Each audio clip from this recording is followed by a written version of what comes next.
ဒါလေးကတော့ခေါင်းရက်ကိုရက်ထားနဲ့သွားတဲ့ခင်းစင်လေးပဲဖြစ်ပါတယ်သူကရက်ထားကရိုးရိုးရက်ထားရှိတယ်အကွန်နဲ့ရက်ထားရှိတယ်ပေါ့နော်ဒါပေမဲ့မနောကအကွန်ပါတဲ့ရက်ထားကိုယူလိုက်တော့ဈေးနည်းနည်းကြီးတယ်ပေါ့နော်ဈေးနည်းနည်းပိုတယ်တယောက်ကို330ကျတယ်ပေါ့နော်အကွန်ရက်ထားနဲ့သွားပြီးတော့အမှမနက်ခင်အစောကြီးထသွားတာဆိုတော့3နာရီကြာချိန်က3နာရီလောက်ပဲကြာတယ်ပေါ့နော်အဲ့ဒီမှာရောက်သွားတော့ဟိုတယ် check in ဝင်ပြီးတော့မှ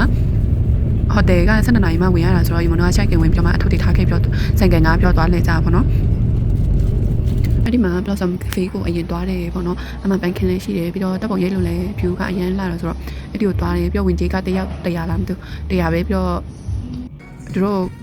coffee နဲ့ပြန်ပြီးတော့မှအေးလို့ပါတော့နဲ့ပြန်လဲတောက်လို့ရတယ်ပေါ့နော်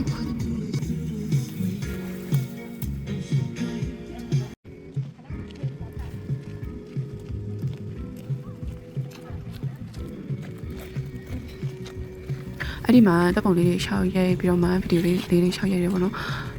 ဆိုင်ကကတော့ရီမိုမောင်းမာတယ်ဘာလို့လဲဆိုတော့သူများမောင်းတာလိုက်မစီရဲလို့ပေါ့နော်အဲ့ဒီမှာတချို့နေရာတွေကအခက်ပေမဲ့ဘန်းပွင့်ချိန်မဟုတ်လားမသိဘူးပေါ့နော်ဘန်းတွေမရှိတော့ပြန်လဲလာရတဲ့ဟာတွေလည်းရှိရပေါ့နော်ပြီးတော့farm တစ်ခုသွားခဲ့တဲ့ဟာလေးလည်းအရင်ကြိုက်ပါတယ်